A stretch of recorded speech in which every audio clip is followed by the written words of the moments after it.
Muy buenas tardes, estimados alumnos. Vamos a empezar la clase teórica. El día de hoy realizaremos la clase de abordaje ABCDE del paciente crítico y también hablaremos un poco sobre la escala ICOMA de Glasgow y la forma en que debemos de registrar nuestras evoluciones en las incidencias que puede tener un paciente crítico, ¿no? Lo que tenemos que registrar, la forma que debemos de registrar en la historia clínica. Muy bien. Vamos a compartir pantalla.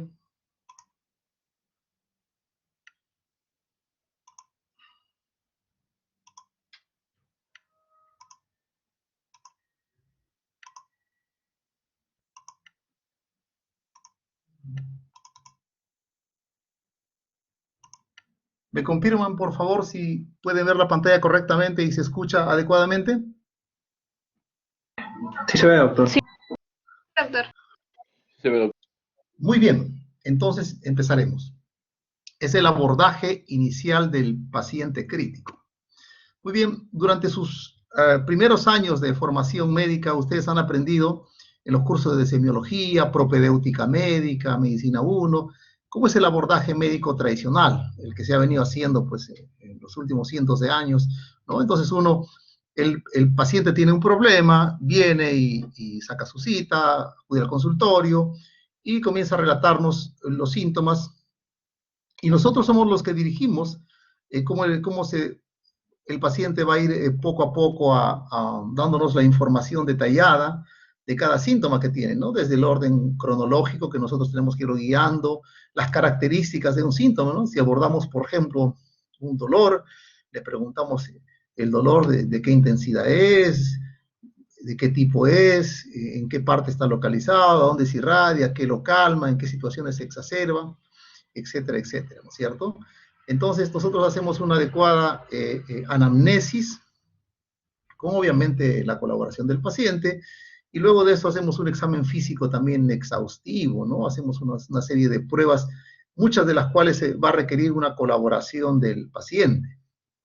Posteriormente, después de hacer el anamnesis, examen clínico, nos planteamos ciertos diagnósticos y hacemos un plan de trabajo, un workup, ¿no? Un plan de trabajo que puede incluir la solicitud de una serie de estudios, desde los más simples hasta algunos más sofisticados, para posteriormente tener ya un diagnóstico preciso y dar un tratamiento definitivo, ¿no? Ese es como normalmente se evalúa al paciente, ¿no? Cuando el paciente está en condiciones de colaborar, de poder darnos información para tener un diagnóstico preciso. Muy bien. E inclusive en nuestra sala de emergencia también podemos eventualmente trabajar en algunos pacientes, sobre todo aquellos pacientes que, si bien es cierto, tienen una patología aguda, pero están lo suficientemente estables como para poder colaborar con nuestra anamnesis, ¿no? Es decir, qué síntomas desarrolló, desde cuándo, en qué orden de cronología aparecieron los síntomas, poder colaborar con nuestro examen, etc. Y también el paciente puede esperar, tal vez después de algún sintomático, a que estén los resultados, y luego de eso ya poder definir qué es lo que vamos a hacer con el paciente, ¿no? Es decir, no tener, digamos, tal vez ningún tipo de tratamiento hasta no tener la información completa de anamnesis, examen físico y algunos estudios que hemos pedido en la emergencia. Este es un paciente que va a la emergencia, que está estable, ¿no? Que no está crítico. Vamos a empezar con un pequeño caso clínico, rápidamente. Su atención, todos, por favor. Tenemos un paciente varón de 56 años, es diabético, es hipertenso, tiene sobrepeso, ingresa por dolor torácico opresivo, 1 hora de evolución. En triaje lo evalúa rápidamente, las funciones vitales están estables. Le toman un electro, porque tienen esa directiva. Todo paciente que tiene con dolor torácico mayor de 50 años tiene que tener un electrocardiograma, así no lo haya visto todavía el médico. Eso es una consigna que se tiene, e inclusive eso ya es algo estandarizado, antes de los 10 minutos. Le toman el electro, la enfermera lo ve el electro y no le parece que está normal ese electro y lo pasa a shock trauma. En shock trauma, inmediatamente el médico empieza a evaluarlo y súbitamente el paciente, de estar con las funciones estables, se torna sudoroso, medio amodorrado, con trastorno de sensorio. Le vuelven a tomar la presión arterial y está en 70/40 y una frecuencia cardíaca de 210. Entonces el médico rápidamente asume que el paciente tiene una taquicardia con compromiso hemodinámico, ¿no? y rápidamente lo preparan para cardioversión, es decir, lo ponen al monitor, aseguran una buena vía, y en ese interín el paciente entra en paro cardiorrespiratorio, es decir, ausencia de signos vitales. Muy bien. Entonces, cuando tenemos este es el electro que se le toma al paciente, ¿no? Y podemos ver claramente que tiene supradesniveles del segmento ST en la cara anterior, desde B2, B3, B4, B5, B6 y inclusive 1 y ABL. O sea, tiene en las derivadas que describen la región anterior extensa y también lateral. O sea, tiene un supradesnivel del ST en la cara anterior extensa y lateral, y eso implica que es un infarto agudo de miocardio. Eso es lo que rápidamente vio el paciente, el médico en el electrocardiograma, pero el paciente en ese momento está en paro y lo que tiene que hacer es inmediatamente lo que se hace cuando un paciente entra en paro, reanimación cardiopulmonar, RCP en forma inmediata, ¿no? Entonces, ya estando en el monitor ve este ritmo. Este es un ritmo taquicárdico, complejos anchos, ¿no? Y es compatible con una taquicardia ventricular. Obviamente, si la taquicardia ventricular no tiene pulso, se llama una taquicardia ventricular sin pulso, que es un ritmo de paro, ¿cierto? Muy bien, entonces al paciente empiezan a hacer la reanimación cardiopulmonar y súbitamente se torna, luego de 2-3 minutos de iniciar la RCP, se torna esta taquicardia ventricular sin pulso, se torna en una fibrilación ventricular, que también es un ritmo de paro, que obviamente es de pronóstico más sombrío, ¿no? Entonces, en ese interín están trayendo el monitor cardiodesfibrilador, y mientras está en el monitor cardiodesfibrilador, el paciente entra en este ritmo, que es un ritmo de asistolia. Y es un ritmo de asistolia, significa que el paciente no tiene un ritmo de paro que se maneja con desfibrilación, sino con reanimación cardiopulmonar. O sea, no recibe terapia eléctrica este paciente. Y obviamente tiene un pronóstico mucho más sombrío, ¿no?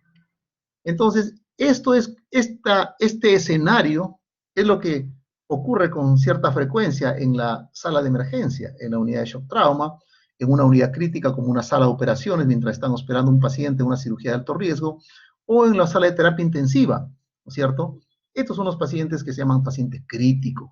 Muy bien, entonces en ese momento el paciente, obviamente el médico que recién entra a ver al paciente va a tener muchas limitaciones para poder tener una idea de cuáles, digamos, los antecedentes patológicos, los síntomas que el paciente estaba desarrollando previamente a ponerse mal, etcétera, ¿no es cierto?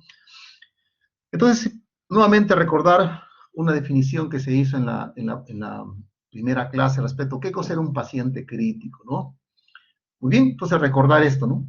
Paciente crítico es un paciente que presenta una enfermedad aguda o una enfermedad crónica que agudamente se descompensa, y eso va a generar una disfunción o falla de un órgano o sistema.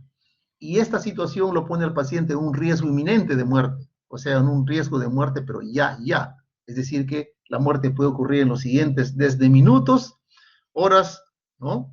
Entonces, minutos u horas, ¿no es cierto? Entonces, este paciente obviamente requiere medidas rápidas de reanimación, ¿no? Posteriormente de diagnóstico y de un manejo de la enfermedad.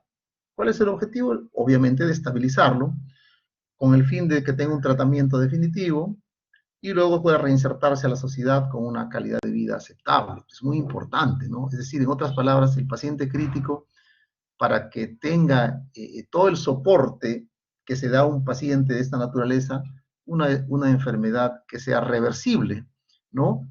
Porque un paciente puede presentar un paro, una arritmia de esta naturaleza, una falla ventilatoria que requiera tal vez soporte ventilatorio mecánico, ¿no? Intubarlo. Pero si esta enfermedad es producto de la evolución de una enfermedad terminal, incurable, de una enfermedad bastante avanzada, que tiene al paciente en condiciones de vida, digamos, bastante, hasta cierto punto, por qué no decirlo, indignas. Entonces, un paciente que no tiene criterios, digamos, de recuperabilidad y obviamente de recibir el soporte intensivo, ¿no? Pero sí un soporte que nosotros llamamos un soporte no invasivo, un soporte conservador, una terapia de tipo, una terapia paliativa, ¿no es cierto? El paciente nunca, nunca, en ninguna circunstancia se abandona, ¿no? Entonces, la pregunta, empezaremos con la siguiente pregunta. ¿Podré evaluar de la forma clásica a un paciente crítico? ¿No? Entonces, preguntaremos a la delegada. Vanessa, ¿nos escuchas? Sí, doctor, Hola. sí, sí la escucho. Ya, entonces, a ver, como eres la delegada, es la primera que preguntamos. A ver, ¿tú crees que alguno de estos pacientes, que, en una práctica pasada, un grupo les dije que estos son pacientes críticos, diferentes en diferentes escenarios?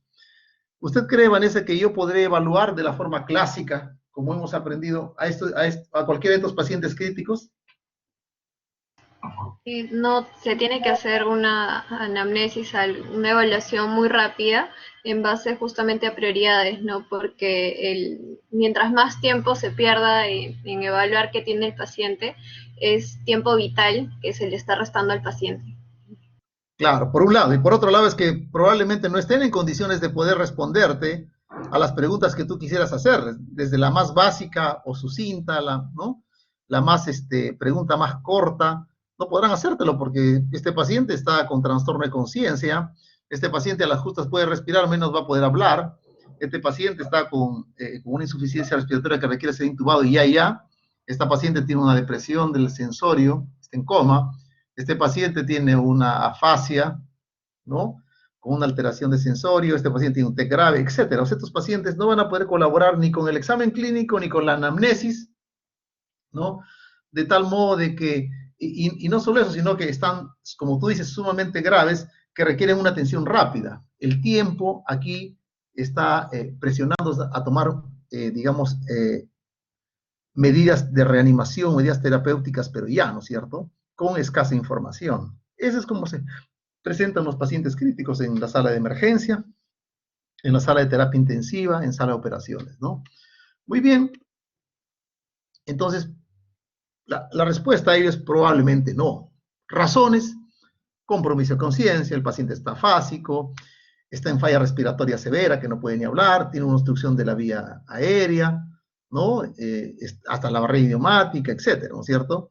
Entonces, no perder de vista, recordar siempre que las fuentes de información pueden ser los familiares, los cuidadores, testigos, auxiliares. Entonces, a través del personal técnico, a través del personal de vigilancia, se puede buscar a los pacientes que están en la sala de espera, los familiares del paciente, y poder ayudarnos con un poco de información, ¿no? También testigos, auxiliares, personal prehospitalario tiene muy buena información, ¿no? Cuando traen a un paciente que muchas veces no está tan crítico, que no está en condiciones de poder darnos información, ¿no? La policía, bueno, muchas veces nadie, ¿no?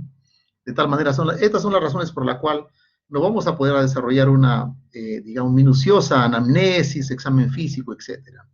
Muy bien. Entonces, es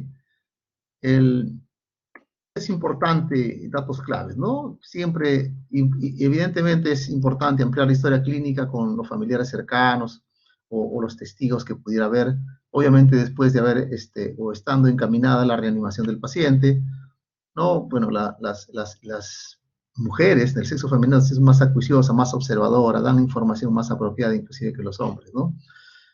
Muy bien, entonces vamos a continuar. Entonces, ¿cómo abordamos un paciente crítico? Muy bien, la forma que estamos proponiendo que ustedes aprendan a evaluar en forma sistemática a un paciente crítico es a través del abordaje que se llama ABCDE.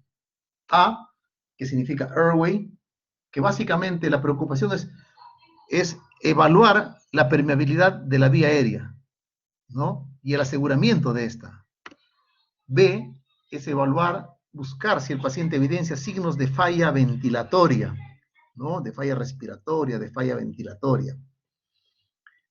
C, circulation, que significa, básicamente, nos interesa acá encontrar rápidamente si el paciente tiene signos de inestabilidad hemodinámica, de inestabilidad circulatoria, o sea, signos de shock hemodinámico, shock circulatorio. D, nos interesa evaluar el grado de conciencia del paciente, para lo cual vamos a utilizar un instrumento bien conocido, que ustedes deben de saberlo cuando termine el curso, pero con toda la facilidad del mundo, como es la escala de Glasgow. Ver si hay signos de focalización. En otras palabras, D viene de déficit neurológico. Y por último, la E es la exposición y un examen completo, ¿no? Es decir, ya cuando hemos asegurado la vía aérea, la ventilación, la circulación, evaluar el déficit neurológico, es importante terminar de examinar al paciente en forma completa y exponiéndolo, ¿no es cierto? Muy bien. Entonces, acá diría muy importante algunos aspectos que es importante en la exposición del paciente, cuidar pues de su dignidad, ¿no? Eso lo vamos a ver luego. Muy bien. Entonces, algunas reglas importantes del abordaje ABCD, ¿no es cierto? Este abordaje. Uno, que hay que hacer una evaluación primaria completa. En la evaluación primaria, fundamentalmente vamos a evaluar la vía aérea, circulación, ver si hay déficit motor, ¿no? Importante que en la evaluación primaria no solamente se realiza un diagnóstico de dónde hay una falla en el paciente, sino también se hace un tratamiento. O sea, lo que se encuentra en la evaluación primaria tiene que resolverse en ese momento. No puede pasarse de la A a la B si tiene usted una vía aérea obstruida. No puede usted intentar corregir la C si antes no ha corregido la B, y así sucesivamente. Ahora, esto es para un fin, digamos, docente, pero en la práctica muchas de estas cosas se corre en paralelo, cuando el equipo de trauma, el equipo de emergencia, ¿no? Consta de, digamos, de 2 o 3 miembros que pueden, miembros del equipo, que uno puede ir evaluando la vía aérea, otros pueden ir evaluando, instalando una vía periférica, etcétera. O sea, muchas de estas cosas, si bien es cierto, para fin docente le enseñamos de forma gradual, consecutiva, muchas de estas cosas se hace de forma simultánea. Trate primero lo que puede causar la muerte en el paciente, ¿no? Muy bien, o sea, lo más grave. Evaluar los efectos de nuestras intervenciones. Es decir, si yo un paciente veo que tiene la vía aérea obstruida, ¿no? El paciente entonces, porque está inconsciente, entonces yo trato de permeabilizar de forma básica la vía aérea. Si no es en un contexto de trauma, hago una hiperextensión del cuello. Si no es en un contexto traumático, para no hiperextender el cuello, puedo elevar el mentón, y con eso veo que si el paciente comienza a mejorar su saturación, respira mejor, pasa el aire mejor, tal vez sea lo único que se requiere en ese momento inicial, y ya aperturé la vía aérea. Entonces, pero tengo que, o sea, mi intervención tengo que evaluar si ha sido positiva o no, ¿no? Si no, tener que abordar de otra forma la solución de ese problema. Solicitar ayuda temprano, esto es muy, muy importante, ¿no? E inclusive es una parte importante de cuando uno enfrenta en la emergencia máxima que usted puede manejar, es un paciente que está en paro cardiorrespiratorio, porque es súper tiempo dependiente. Súper tiempo dependiente. ¿Qué significa esto? Que si usted no lo resuelve eso en una determinada cantidad de tiempo, obviamente termina con la muerte del paciente. Entonces, solicitar ayuda temprano, esta es una de las mejores cosas que uno puede hacer, ¿no? Rápidamente pedir que nos ayuden. Entre tanto, uno va desarrollando, abordando y tratando las prioridades que tiene el paciente. ¿Ah? Entonces acá como que en nuestro ego lo envolvemos en un papelito y hacemos origami en él y nos lo metemos en el bolsillo. Pida usted ayuda. Y obviamente hay que estar reevaluando periódicamente al paciente, cómo este se encuentra, producto de nuestras intervenciones, de nuestro tratamiento.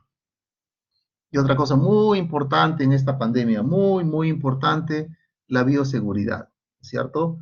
Hasta hace un mes, creo que llegamos ya a los 400 médicos muertos en el ejercicio de nuestras funciones, atendiendo pacientes con coronavirus, ¿no? Entonces es importantísimo la bioseguridad, no solamente el tener los elementos de bioseguridad, sino también en respetar la forma en que nos colocamos, que nos sacamos los trajes de bioseguridad, etcétera, ¿no? Importantísimo, mucho más en esta época de pandemia con enfermedades infectocontagiosas como es el coronavirus, ¿no? Entonces, importante. Cuando vamos a actuar es importante también evaluar la seguridad de la escena. Usar un equipo de protección adecuada. Safety first. Primero es la seguridad, importantísimo, ¿cierto? Importantísimo. Usted no puede poner en riesgo su vida en un intento de ayudar a un paciente, porque usted se va a convertir en una segunda o tercera víctima, ¿no? Eso es muy importante, ¿no? Ya sea que usted va a atender a un paciente, por ejemplo, si usted tiene un paciente que se desploma y hay posibilidades de que sea por un coronavirus y usted no tiene protección, usted puede tranquilamente eximirse de actuar inmediatamente hasta no tener una protección adecuada. Usted puede llamar a la ambulancia, etcétera, puede activar el sistema de seguridad, pero usted no está obligado a poner en riesgo su vida y contagiarse si no tiene los elementos de protección adecuada. Si usted ve que una casa se está incendiando y hay gritos dentro de ella, usted se va a meter como un héroe de Hollywood y le aseguro que usted se va a convertir en una segunda o tercera víctima, ¿no? Tampoco cuando hay un incendio donde hay una cantidad, digamos, se emana en cantidades industriales gases tóxicos, sobre todo cuando se queman plásticos, productos sintéticos, donde se producen bastantes cantidades de productos que te van a provocar intoxicación por cianuros, te van a provocar intoxicación por monóxido de carbono. Entonces, si usted no tiene esos equipamiento especial y el entrenamiento también, meterse. Muy bien. O sea, seguridad de la escena y equipo de protección adecuada antes de la atención. Muy bien, y empezaremos por la letra A. ¿Algún alumno, alguna pregunta que tengas al momento?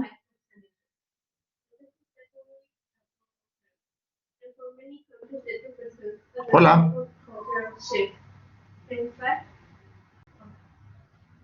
¿Continuamos? Continuamos, doctor. Perfecto, muy bien. Muy bien. Entonces empezamos A. Como A habíamos dicho, A es la vía aérea obstruida. En la A tenemos que reconocer rápidamente la obstrucción de la vía aérea. Si tenemos que un paciente habla claro, pues la vía aérea está permeable, ¿no? Habla claro, se queja, la vía aérea está permeable. En cambio, si está con cierto grado de disfonía, tiene estridor, gorgoteo, o sencillamente no responde porque tiene un compromiso de conciencia sumamente crítico, entonces la vía aérea está amenazada, ¿cierto? Es una prioridad absoluta. La vía aérea amenazada es una prioridad absoluta, por lo tanto el paciente tiene que permeabilizar su vía aérea. Por ejemplo, una situación, yo tengo un paciente que se cae del techo, está arreglando su techo, cae, lo llaman a usted para atenderlo, usted llega y encuentra al paciente que le habla, lo estimula, no responde, y usted le hace Glasgow 7. ¿Qué tiene que hacer inmediatamente? Tiene usted que asegurar la permeabilidad de esa vía aérea, tiene que asegurar a la vía aérea, eso significa al paciente intubarlo en foco, intubar al paciente, ¿cierto? Muy bien. ¿Qué maniobras puedo yo realizar, entre tanto, básicas para la apertura de la vía aérea? Si estoy en un contexto de trauma, ¿no? Y sobre todo si el paciente tiene evidencia de lesión por encima de las clavículas, ¿no? En la cara, tiene un chichón, tiene rota la nariz o deformada, escoriaciones en la cara, cortes.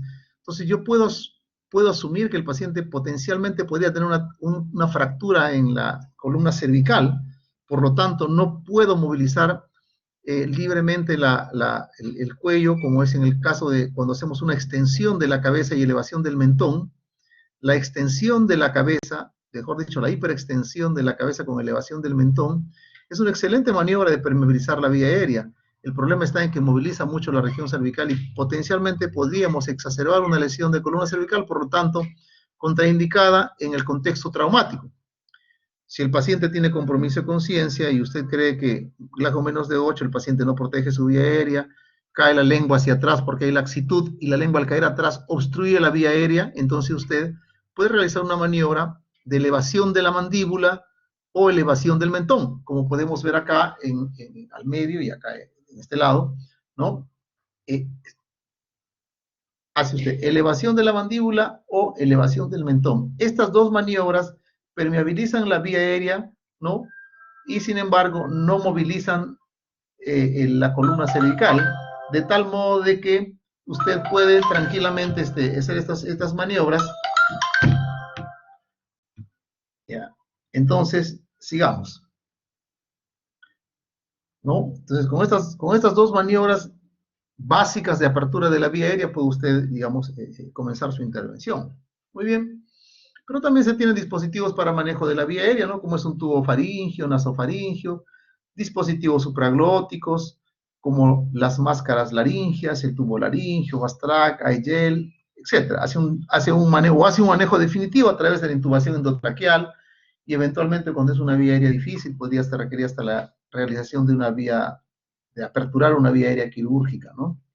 Muy bien, entonces acá está toda una serie de materiales que se dispone. Estos son dispositivos supraglóticos, o sea, que están por encima de la glotis, ¿no? Que usualmente se colocan sin necesidad de un instrumento, como por ejemplo un laringoscopio, ¿no? O un videolaringoscopio, se colocan de frente, pero no producen un nivel de aseguramiento como lo es una intubación endotraqueal, que eso sí requiere un laringoscopio, ¿no es cierto? Y para eso hay que, pues, irse conociendo estos instrumentos, hay que entrenarse en forma, digamos, periódica, ¿no? Entonces, cuando estamos en la letra B, ¿no? Entonces ya hemos pasado la A, llegamos a la letra B, y acá es importante reconocer los signos de insuficiencia respiratoria. Reconocer los signos de insuficiencia respiratoria, y para eso tenemos que observar dos cosas. Tenemos que observar, uno, si el paciente respira rápido, por ejemplo, está a más de 30 respiraciones por minuto, o si respira menos de 10 respiraciones por minuto, o sea, si tiene una polipnia o una bradipnia severa, son signos de disfunción respiratoria.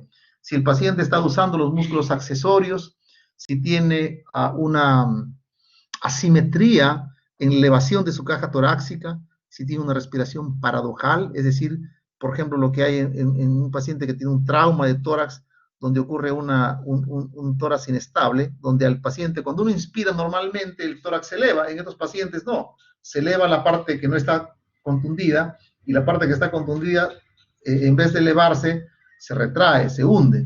Eso se llama respiración paradójica, y es signo inminente que el paciente no puede estar mucho tiempo con esta respiración, porque va a entrar en hipoxemia, falla respiratoria, y podría entrar un cansancio, una falla ventilatoria, y entrar a un paro respiratorio, y después a un paro cardiorrespiratorio, ¿no es cierto? Si el paciente tiene aleteo nasal, cianosis, deterioro de conciencia. Esto es muy importante que aprendamos a reconocer, porque una de las emergencias que actualmente está, digamos, teniendo la humanidad, ¿no?, a nivel mundial, es la insuficiencia respiratoria producto de esta pandemia, ¿no?, producto de las famosas neumonías severas o críticas por el coronavirus. Muy bien, vamos a observar esto, pero ¿qué podemos escuchar también? Si el paciente habla de forma entrecortada, ¿no? No puede dar frases completas o largas, ¿no? Habla en forma monosilábica. Me siento muy cansado, ¿no? Si está hablando de esa manera, sencillamente está entrando en insuficiencia respiratoria, ¿no? Si el paciente tiene sibilantes, que podría expresar una crisis asmática, ¿no? O tiene roncantes por producto del paciente sea broncoaspirado, o puede ir al otro extremo, que usted no escuche nada, ¿no? Este es un tórax silente, y eso puede, cuando no escucha nada, cuando está un broncoespasmo severo, por ejemplo, un estatus asmático, puede producir un tórax silente, o cuando hay un neumotórax, por ejemplo, ustedes auscultan, no hay ningún pasaje, pues porque el pulmón está colapsado, ¿no? Entonces, es una forma importante. Usted rápidamente se va a la letra B. Entonces, si usted encuentra estas dos, observa estos signos, puede escuchar estos signos, ¿no? Entonces, usted ya está sospechando que hay un compromiso respiratorio, insuficiencia respiratoria. Y mucho más si es que tiene usted a la mano un aparatito que es de tecnología, ¿no? Muy barata, muy cómoda, ¿no? Donde usted puede ver el paciente rápidamente cuál es el nivel de saturación de oxígeno. La saturación de oxígeno hoy por hoy se ha convertido en la principal herramienta para evaluar si un paciente está crítico o no. Va usted a utilizar este dispositivo, ¿no? biomédico prácticamente en el 100% de los pacientes que tienen coronavirus, y en líneas generales en todos los pacientes se ha convertido en la quinta función vital. Todos actualmente, todos tenemos la obligación de tener un oxímetro de pulso. Estoy saliendo después de casi 15 días, tengo todavía a mi hijo hospitalizado. Mis 3 hijos y mi esposa simultáneamente se enfermaron de coronavirus. A mí me dio el año pasado, yo inclusive tuve una forma grave, estuve intubado en cuidados intensivos del Hospital Rebagliati, como producto de mi trabajo como médico de emergencia me contagié. Y en estos días, aparatito oxímetro de pulso, pues ha sido prácticamente la vedette del monitoreo que he tenido que hacer a mis familiares, ¿no? Cada uno ir apuntando, tomando la oximetría de pulso, la frecuencia cardíaca, la temperatura, pues un monitoreo estricto, y me ha permitido detectar a tiempo cualquier tipo de problemas que se puede haber presentado, ¿no? Es importante la oximetría de pulso, ¿no? Para ver la saturación de oxígeno en un paciente. Muy bien, ya saben, un paciente que tiene 90 de saturación de oxígeno ya es el nivel ciertamente crítico. Más o menos 90% de saturación de oxígeno se corresponde a una saturación, a una presión arterial de oxígeno de 60 o menos. De tal modo de que un paciente que tiene 90 o menos, con mucha certeza podemos decir que ya está en insuficiencia respiratoria, porque la insuficiencia respiratoria oxigenatoria se define como una presión arterial de oxígeno menor de 60, ¿ya? Entonces, es importante que tengan, este es el punto de quiebre, ¿no? Paciente menor de 90 ya está crítico. Lo que es más, en el monitoreo que hacemos nosotros, usualmente menos de 90, hasta 94% del paciente puede estar sin oxígeno. De 93 para abajo, usualmente ya damos un aporte de oxígeno. Usualmente, si está en 90-93, usualmente va a ser suficiente una cánula, ¿no? Con un bajo flujo de oxígeno. Por debajo de 90 vamos a ver en qué cifra está y cómo responde a los dispositivos de oxigenoterapia, pues desde una cánula, una bolsa de reservorio, una máscara de reservorio, una máscara con bolsa de reservorio de no reinhalación, una cánula de alto flujo, etcétera, etcétera. Muy bien, entonces recordar, como les decía, ¿no? Entre 91 y 94 ya el paciente está en hipoxia leve, ¿no? Por debajo de 90 ya es hipoxia moderada, ¿no? Bajo 86, hipoxemia severa. A la emergencia nos llegan los pacientes caminando, saturando 70%, 75%, 80%, increíble. Antes de pandemia, con 25 años de médico, no había visto esta situación. Muy bien, entonces verificar siempre la saturación de oxígeno. La hipoxemia no siempre es evidente, o sea, no está cianótico, no siempre el paciente va a estar pues como un pitufo, ¿no? A veces solamente usted tiene que ver la acrocianosis, ¿no? O tiene que ver la cianosis perioral, ¿no? Entonces tiene que ser bastante acucioso rápidamente ver si el paciente tiene algunos signos de cianosis, pero tiene que verificar con un oxímetro de pulso. Luego llegamos a la parte C, la evaluación de C, que es circulation, que básicamente tenemos que reconocer el shock circulatorio, el compromiso hemodinámico. Y una de las primeras cosas que tenemos que tener en mente es desterrarnos esa idea que un paciente está en shock solamente si tiene hipotensión. Y viceversa, no todo paciente que tiene hipotensión está en shock, y no todos los pacientes que tienen shock están hipotensos. Es importante, ¿ah? El shock circulatorio, una de las cosas que tenemos que observar es el nivel de conciencia, porque el nivel de conciencia se altera en mayor o menor grado, dependiendo de la profundidad del shock, siempre se altera. Entonces, una de las cosas que tenemos que evaluar primero es el nivel de conciencia. También ver el color de la piel, si el paciente está diaforético, ¿no? Porque ante el shock se desgatían una serie de mecanismos compensadores, básicamente liberación de catecolaminas, que son sustancias que van a producir pues vasoconstricción, sudoración, ansiedad, taquicardia, etcétera, ¿no es cierto? ¿Qué vamos a evaluar en la C? Presión arterial es importante, ¿no? El pulso, vamos a evaluar también, ¿no? Si está taquicárdico, bradicárdico. Vamos a ver el llenado capilar distal, llenado importantísimo, llenado capilar distal en el lecho unguial, ¿no es cierto? La temperatura de la piel, si es una sudoración fría, el ritmo cardíaco, ¿no? Muy bien, si está taquicárdico, bradicárdico. Estos son aspectos que tenemos que evaluar. Muy bien, Llegamos a la letra D. En la letra D tenemos que reconocer rápidamente la conciencia y también reconocer la focalización o focalidad, que se llama, o déficit neurológico focal, ¿no es cierto? Entonces, evaluar viene de déficit neurológico. Vamos a ver el nivel de conciencia a través de la escala de Coma de Glasgow, evaluar la fluidez del lenguaje, si tiene desde una disartria, ¿no? O una afasia de expresión, o afasia motora o expresiva, el déficit de las extremidades, ¿no?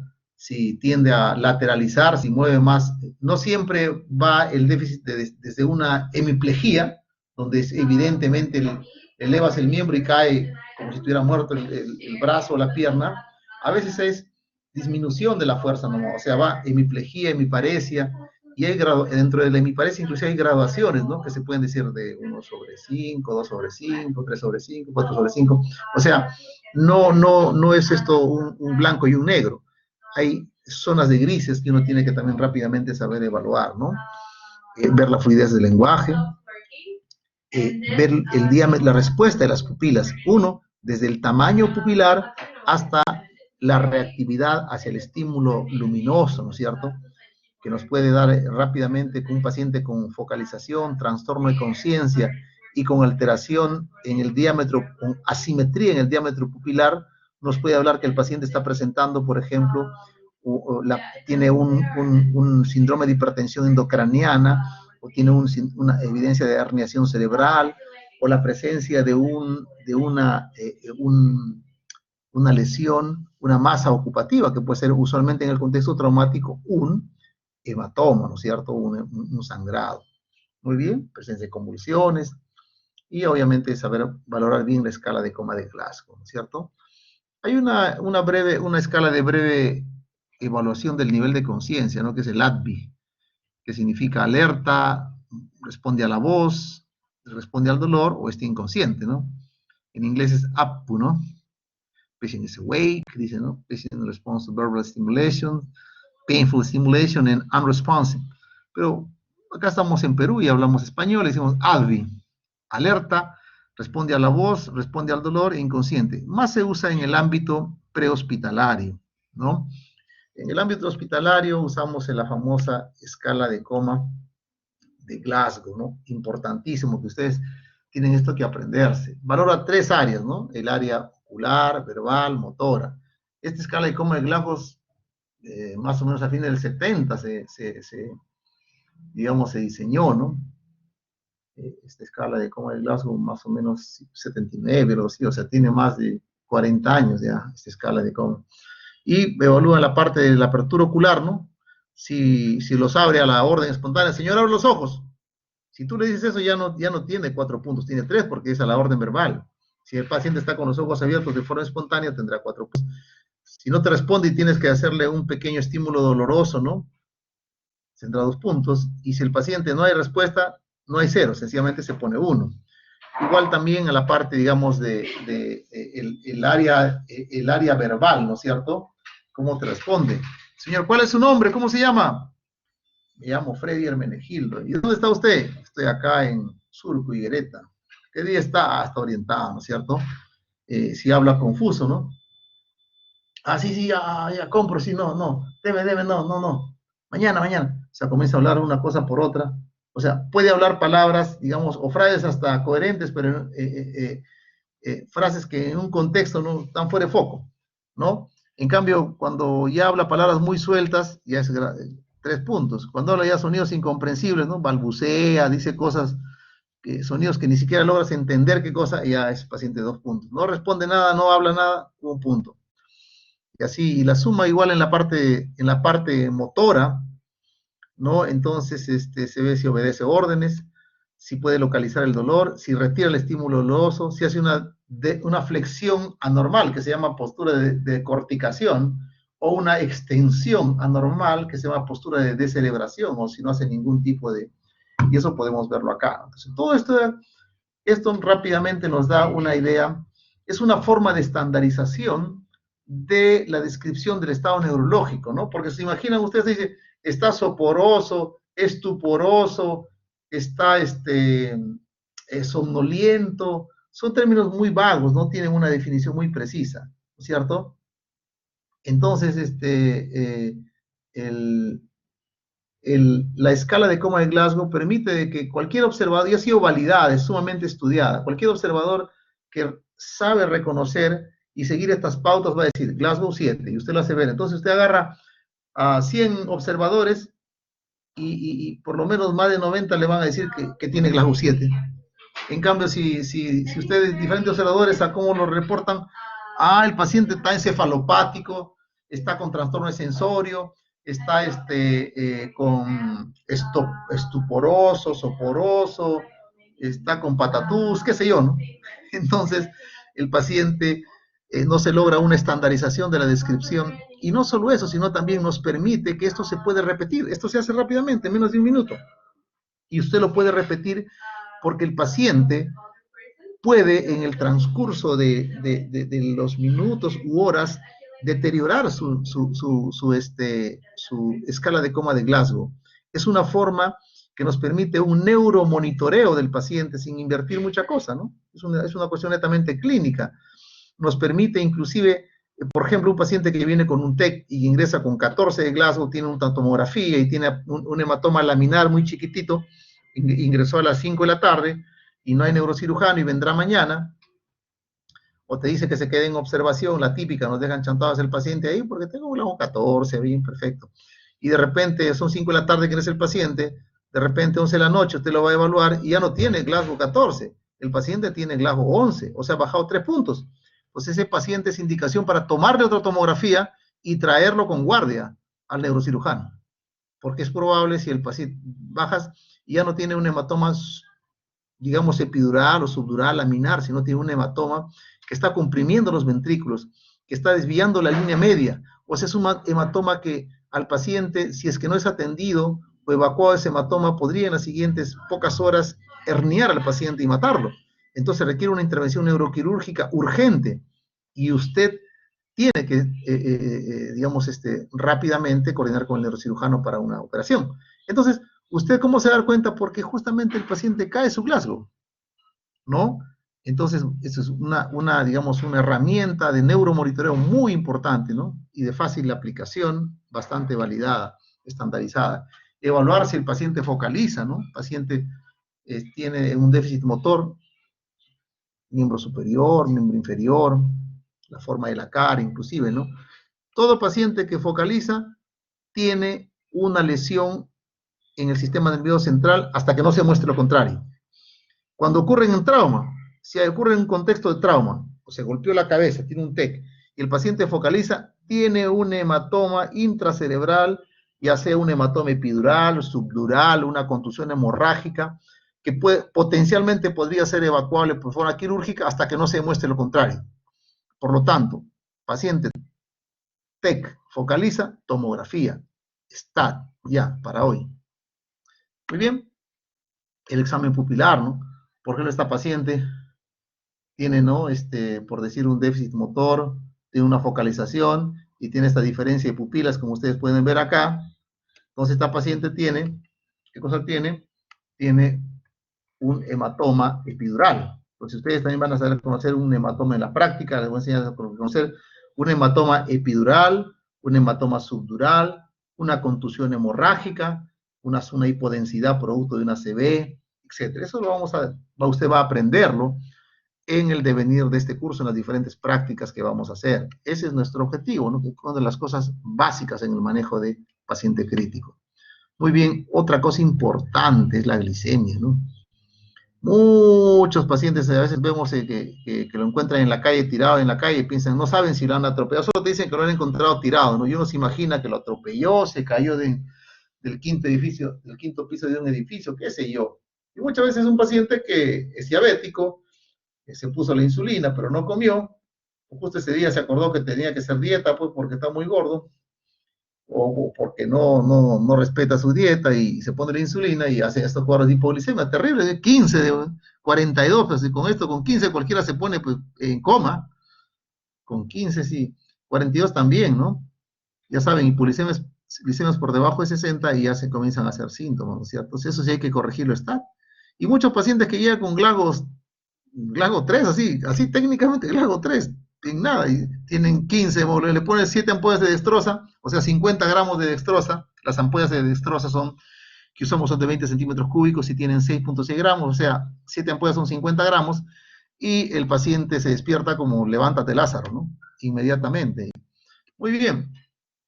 Entonces, llegamos después de haber evaluado el déficit neurológico, la focalidad y el nivel de conciencia, vamos a ver la parte de la exposición y examen completo, ¿no? Entonces hay que buscar otros signos, por ejemplo, ¿no? Si el paciente está hipotérmico, signos de trauma oculto, ¿no? Si el paciente tiene lesiones en alguna parte de su cuerpo que no se haya visto porque está con ropa, está muy arropado el paciente, signos de focos infecciosos, ¿no? El paciente viejito viene con fiebre, le hacen 50.000 cosas, no le encuentran nada, no hay neumonía, no hay ito, nada, y de repente se ocurre examinarlo, tiene una escara, tiene una úlcera de presión, o que antes se decía úlceras de decúbito, ¿no? El nombre correcto es úlcera de presión a nivel sacro, ¿no? Y está llena de tejido fibrinoso, con pus, etcétera, pues esa es una sepsis de foco dérmico, y pues está hipotenso, ¿no? O está febril, ¿no? Entonces, ver algunas claves diagnósticas, ¿no? Por ejemplo, el paciente viene con bradismo, viene con una depresión respiratoria terrible, saturando bajo, no le haces hasta un AGA tiene PSO2 elevado, y de repente te das cuenta que tiene múltiples agujetas en el antebrazo, y de repente es un paciente que usa drogas tipo opioides, ¿no? Y está y que le pongan naloxona, Narcan. La cosa más frecuente se la usa en Europa, en Estados Unidos, acá muy pocos, no tenemos muchos drogadictos con drogas endovenosas por opioides, ¿no? Pues es importante. Signos de abuso también, ¿no es cierto? Sobre todo los ancianos que no comunican los abusos, los niños, ¿no? Proteger al paciente de la hipotermia, que es otro. La hipotermia es muy dañina. La hipotermia es parte de la tríada mortal de los pacientes críticos. Y esa tríada mortal es cuando hay, por ejemplo, hipotermia, cuando hay trastornos de coagulación, ¿cierto? Cuando hay acidosis, ¿no? Entonces, la acidosis, ¿no? pH menos de 7.3, la acidosis, pero usualmente pH es bajo, ¿no? 7.1, 7. Acidosis, trastorno de coagulación, hipotermia, es una tríada de la mortalidad. Y importante, siempre tratar de respetar la dignidad y la privacidad del paciente, ¿no? A veces los pacientes, en una sala de shock trauma hay 2, 3 pacientes y no hay sala de shock trauma para hombres y mujeres, entran todos, y por más que esté en una situación, una mujer con infarto, pues está ahí, hay que tratar de poner un biomio. Si hay otros 2 pacientes varones que pueden estar ahí, es inevitable, están mirando y el paciente está haciendo una evaluación completa, entonces poner un biombo o alguna cosa que no permita que la paciente pues esté conocernos al aire, ¿no? Entonces, o si tienes que examinarla porque tiene una lesión a nivel de la muslo, ¿no? O sea, al desnudar a la paciente, cuidar siempre su dignidad, su privacidad, que es parte de un aspecto importantísimo en nuestra calidad de atención, que es dar una calidad de atención humana, una calidad de atención empática, que atiendan como nos gustaría que nos atiendan a nosotros o a nuestro ser amado, ¿no es cierto? Que a nadie le gustaría que a mi hermana, a mi hija o a mi esposa, pues,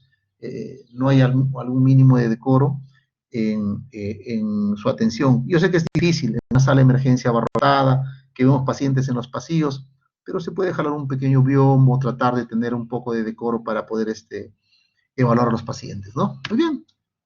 Como habíamos dicho, ¿no? Este paciente viene con depresión respiratoria, este paciente viene con una acidosis metabólica, ¿no? Respirando acidótica, con alteración de sensorio, y yo le veo entonces tengo que echarme a buscar algunos tipos de, probablemente esta paciente que tiene múltiples intentos de suicidio, tal vez se ha tomado algunos fármacos que pueden producir acidosis metabólica, ¿no? O sea, este tipo de pequeñas evaluaciones, ¿no? Esto te puede dar pistas para poder investigar y llegar a un diagnóstico de qué puede haberle causado su cuadro, ya sea de shock, acidosis metabólica, depresión respiratoria, etcétera, ¿no? Muy bien, entonces, como podemos ver acá, ¿no? Muy bien, y por último ya la evaluación secundaria. La evaluación secundaria es cuando ya el paciente se ha direccionado, ya se ha evaluado y compensado, como habíamos dicho, ¿no? En la evaluación primaria se evalúa y se compensa, se hace y se actúa, se evalúa y se actúa para corregir rápidamente las disfunciones del A, del B, del C, del D, ¿no es cierto? Y ya en la parte de evaluación secundaria, el paciente ya está con su vía, su oxígeno, está monitorizado, si tuvo una arritmia ya se corrigió, ya se cardiovertió la arritmia, ya se le puso fluido si estaba muy hipotenso, si estaba hipoxémico, saturado bajo, se le puso su máscara de oxígeno, su cánula, lo que necesite, etcétera, ¿no? Y hay que completar la evaluación secundaria. O sea, el hecho que no sea exhaustivo en la evaluación inicialmente no quiere decir que no se tenga que hacer, pero ya el paciente está más o menos, está ciertamente estabilizado, o no, se ha dado los pasos de reanimación inicial. Muy bien, y ¿no? Entonces ahí podemos hacer fondo de ojo, una otoscopía, hasta si el paciente creo que sea sincopado porque tuvo una hemorragia digestiva oculta, entonces hacemos un tacto rectal para ver si no tiene un melena, ¿no? Melena, hematoquesia, etcétera, ¿no? Muchos pacientes a veces hacen hemorragia digestiva si no vomitan, no hacen hematemesis, donde rápidamente uno se da cuenta que es una hemorragia digestiva, sencillamente ni el cuenta es el paciente que está haciendo melenas hasta que de repente el paciente se hace un síncope porque está muy anémico y puede dar rápidamente este paciente lo que requiere, nos damos cuenta que ha hecho un síncope por pérdida de volumen, dosamos de la hemoglobina, hasta en 5 o 6 de hemoglobina, hay que pasar sangre, hay que hacer una endoscopía alta, etcétera, ¿no?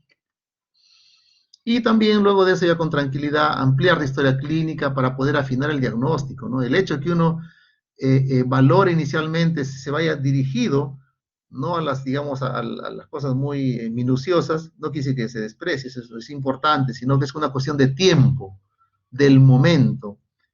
Lo primero es lo que va a matar al paciente, y luego de eso ya se puede ampliar la historia clínica para afinar el diagnóstico, ¿no es cierto?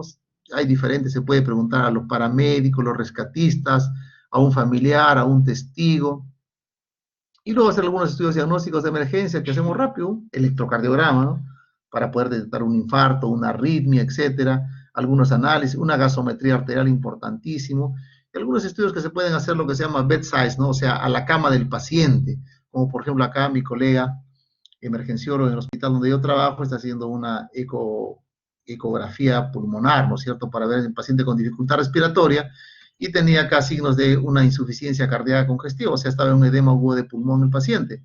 Muy bien, tomar una placa radiográfica importantísimo, ¿no? De tipo, como el paciente está muy inestable, viene a tomarle una placa, un rayos X portátil, ¿no? Etcétera. Y por último, ya la disposición del paciente, que el paciente puede ir, ¿no es cierto? Por ejemplo, acá el paciente crítico, acá será sala de operaciones, si es una gestante, se irá a la sala de partos o a sala de operaciones. Si es un paciente crítico, será ya terapia intensiva. El infarto se irá a una sala de hemodinamia para hacer un cateterismo.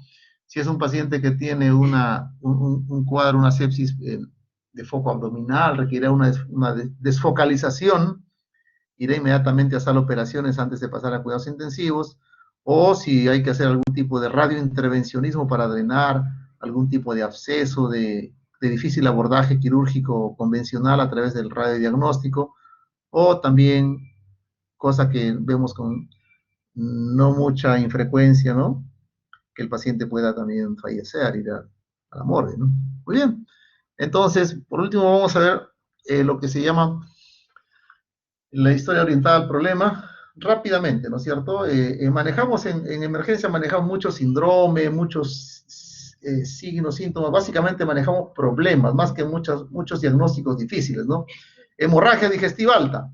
Esto, el paciente probablemente al alta se va a ir con el diagnóstico de varices esofágicas, tal tipo. Se va a ir con sus úlcera gástrica de tanto. Va a ir con una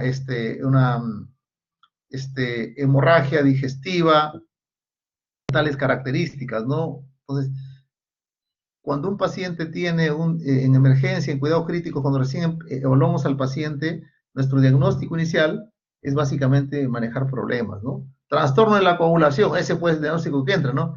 Pero pues viene púrpura trombocitopénica idiopática o trombótica, o tenía tal o cual alteración específica, ¿no? Ya con nombre y apellido, pero eso después de haber estado múltiples días hospitalizados, con múltiples estudios, desde los más sofisticados que a veces no se pueden hacer en el mismo hospital, si no tiene que ir a otro centro especializado, etcétera, ¿no es cierto? Muy bien. Y por último, para terminar, importante, ustedes como miembros del equipo de guardia, que lo pueden llamar de piso ¿no? O si están rotando en otras especialidades, ustedes tienen que hacer una evaluación del paciente cuando se les llama para una interconsulta, ¿no? Y tienen que registrarlo en su historia clínica. Entonces, ¿qué forma de registrarlo hay? Una forma apropiada es hacer esta nota de evolución SOAP. ¿Alguien me puede decir qué significa SOAP? A ver, chicos. Doctora Vanessa, adelante. Adelante. Doctor. Adelante. Sí. Sí, doctor. Yo levanté la mano. Bueno, SOAP significa la S de subjetivo, la O de objetivo, la A de assessment, que es en inglés, que en español sería evaluación del paciente, y la P de plan. Muy bien, ¿no es cierto? Entonces, son los aspectos importantes. Por ejemplo, acá hay ¿no? Entonces, es importante considerar siempre, verificar que la historia clínica es correcta. A veces, le ha ocurrido varias veces, no se coge la historia clínica del paciente, se evalúa bien al paciente. Yo creo que siempre. Se evalúa al paciente, pero se lo puede colocar en otra historia, o estás viendo un paciente con una historia diferente, entonces verificar. Usted es el señor tal, verle el número en la cama, ver la historia clínica. Identificar al equipo a uno pertenece. Yo vengo del equipo de cardiología, del equipo de la UCI, del equipo de gastro, del equipo de neumología, etcétera. Fecha, hora y firma. Eso tiene también importancia de tipo médico-legal, ¿no? Paciente tuvo un dolor abdominal intenso, el cirujano lo llamaron a las 7 de la noche, a las 7:40 el cirujano ya había evaluado y puso pasa sala, espero en sala. Ya, si después al paciente está esperando, aguasándose en sala ahí, esperando 11, 10 de la noche, y el paciente muere en piso, bueno, yo evalué en un tiempo apropiado, que es 30 minutos, y no le han llevado al paciente, ¿no es cierto? O evaluó, dejó su plan de trabajo, qué es lo que se tiene que hacer. Entonces, es muy importante cuando hay, sobre todo, esto pasa a una situación de tipo contenciosa, hay quejas, hay auditorías, si es que se ha actuado o no en forma apropiada, si estando el equipo de guardia, habiendo cirujano, fue a ver, ¿no? Si es que el paciente que tuvo un TEC y lo vio el neurocirujano a tal hora, si es que indicó a qué hora lo vio, ¿no? Y si él dijo que tenía que entrar a sala de operaciones y que él estaba en sala de operaciones a la espera del paciente, y está 4 o 5 horas y no lo suben, ya es otra cosa, ¿no es cierto? Esto es así. Muy bien. Por ejemplo, acá, ¿no? Paciente dice, el equipo de cardiología, usted está rotando, la doctora Vanessa está rotando en su rotación, sus 15 días de rotación de cardio, y llaman porque un paciente en piso, pues viene con un dolor de pecho, entonces pone S. Paciente refiere que se exacerbado el dolor de pecho desde hace 20 minutos, y es 9/10 de intensidad. Es opresivo, reto external, y además ha sudado bastante, que ha mojado su polo, tiene náuseas. En el objetivo está hemodinámicamente estable, satura bien, su frecuencia respiratoria un poquito, la respiración está un poquito elevada, mínimamente, pero lo pone que está lúcido, que está diaforético, ¿no? No tiene congestión, no hay soplos, los pulsos distales están bien, el llenado capilar distal está bien, el neurológico está ok también, ¿no? Y le habían tomado antes de hacer la interconsulta, muy bien va a ver eso. Cuando se hace una interconsulta hay que dar, pues, por lo menos algunos elementos de juicio apropiados para que pueda completar su evaluación el especialista a quien tú, o el equipo de especialistas a quien uno interconsulta, su plaquita. Entonces, ¿qué le llama la atención? Bueno, que está bien el mediastino, no hay ensanchamiento mediastinal, no hay signos de congestión pulmonar, de neumonía, nada.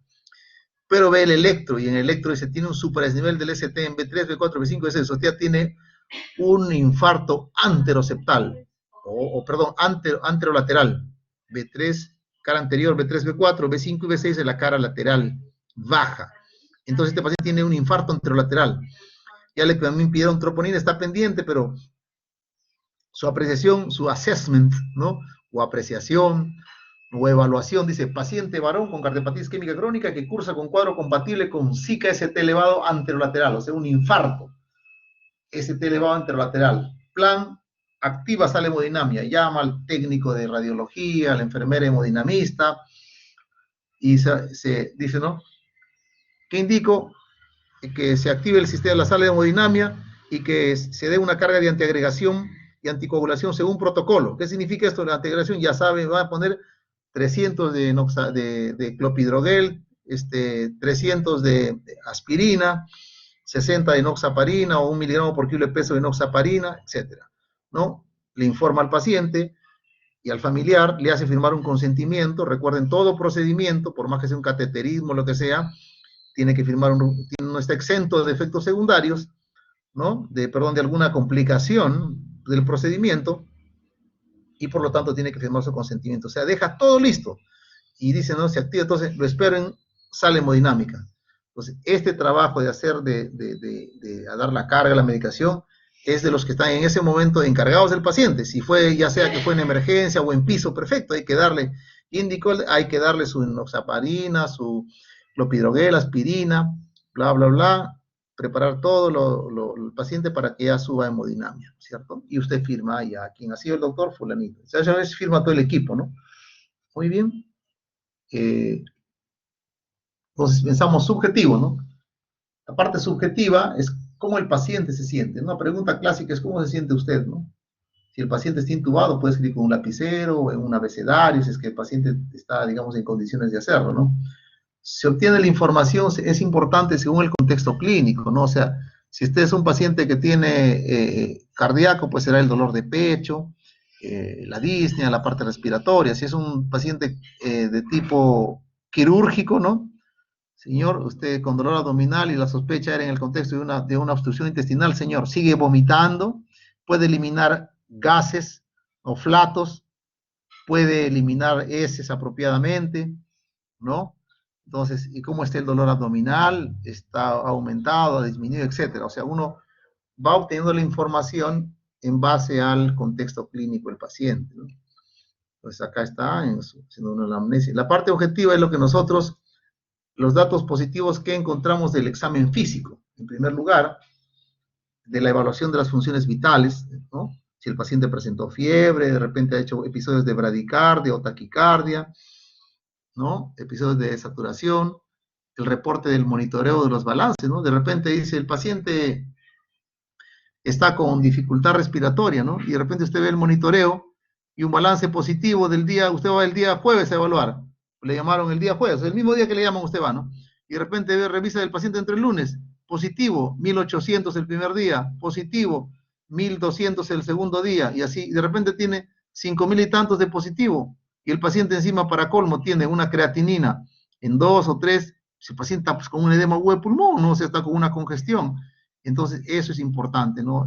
Evaluar, para eso se monitorea los balances, ¿no? Entonces, se anota acá el paciente ese tipo de cosas, ¿no? Los análisis de sangre, como está su hemoglobina, la bioquímica, etcétera. Los análisis, ¿no? El perfil hepático, estudios de imágenes, las pruebas, eso se ve en la parte objetiva. Muy bien, ¿no? Lo que vimos acá, ¿no es cierto? La hoja de monitoreo de las funciones vitales y del balance también, ¿no?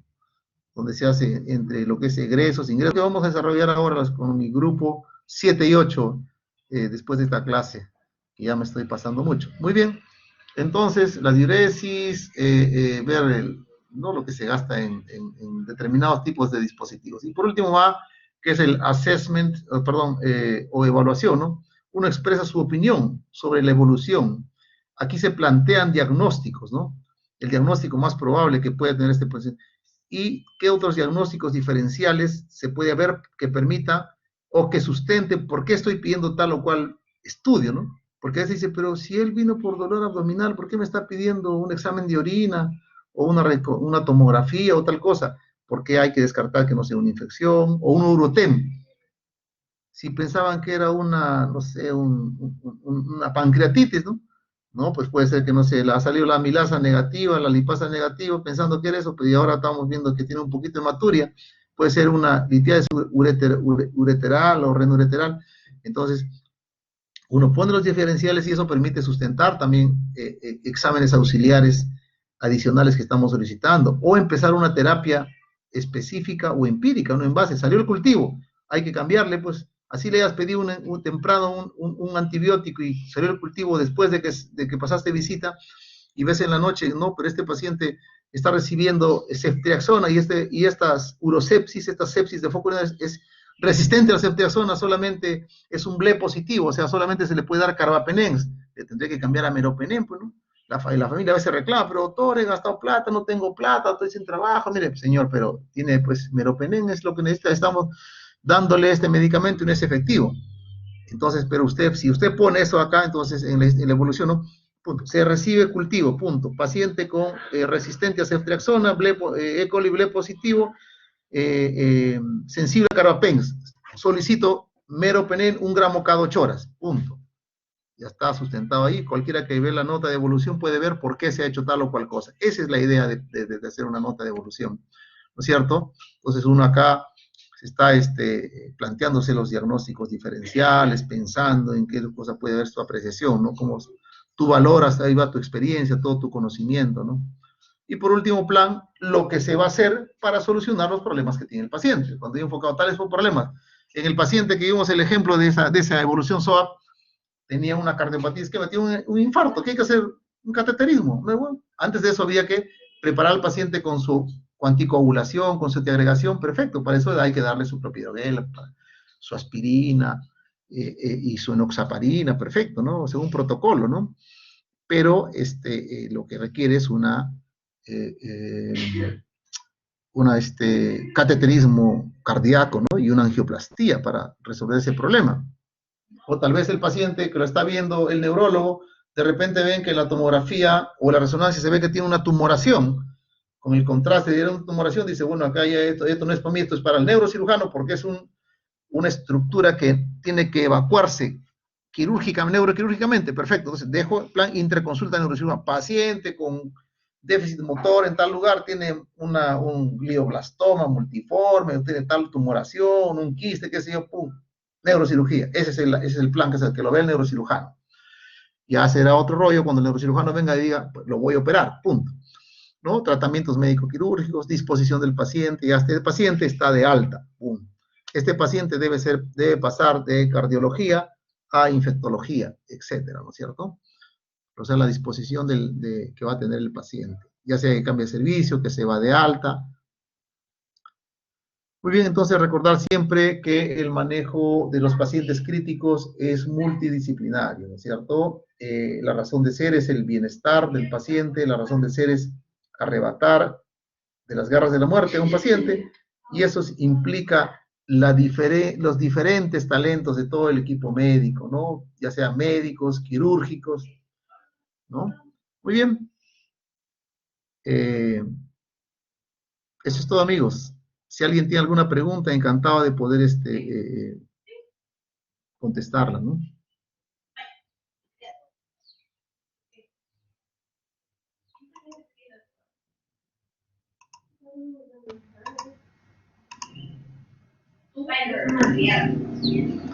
Muy bien. ¿Alguna pregunta, chicos?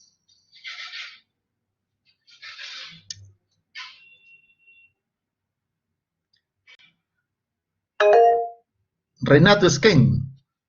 A ver, adelante. Doctor, ¿qué tal? Buenas tardes. Una consulta. En algunas guías para efectuar el manejo del paciente crítico mencionan bastante la hora dorada.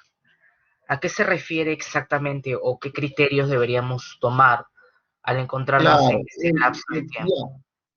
The Golden Hour, ¿no? Eso es un concepto que lo acuñó un doctor que se llama Adams Cowley, que es un maestro de trauma de la Universidad de Maryland, que fue el que creó la primera unidad de shock trauma en los años 80 en Maryland. Creó la The Golden Hour. Es más que una hora como tal, es un concepto. ¿Qué cosa quiere decir eso? Que el paciente que tiene que ser atendido de forma precoz, o sea, es un concepto que nos dice que tú tienes una hora determinada donde tienes que hacer las cosas, porque si las haces a destiempo, así las hagas perfectas, ya no van a tener el mismo impacto en el paciente. Esto es un concepto que nace y que da pie a lo que se llama una patología tiempo dependiente. ¿Qué significa esto? Que si reconoces las cosas de forma precoz y actúas en forma rápida, el paciente tiene un mejor pronóstico, los outcomes que se llaman, ¿no? De los pronósticos, los resultantes de tu tratamiento en este paciente van a ser mucho mejores en alguien que se hace el tratamiento en forma más diferida, más retardada. Ese concepto básicamente es la hora dorada. No es una hora cronológica en sí, ¿no? Sino es hacer las cosas en forma rápida, precisa. Hay situaciones de trauma que no esperarían una hora dorada. Por ejemplo, un paciente que viene con trauma, lo atropellan y está a los 10 minutos en tu sala de emergencia y tiene un neumotórax a tensión, no te va a durar una hora, se te va a morir. Tienes que ponerle un tubo de drenaje pleural para descomprimir ese neumotórax a tensión. Como sabes, un paciente con neumotórax a tensión es una forma, está haciendo un tipo de shock que se llama shock obstructivo. Entonces, eso no te espera una hora, ¿no?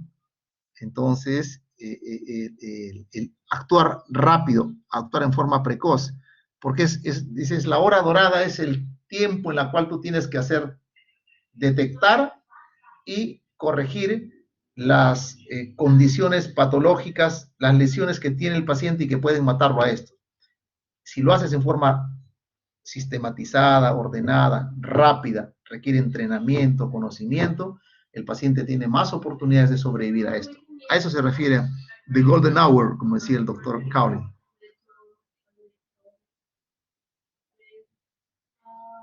No sé si respondí en algo tu pregunta, mi estimado.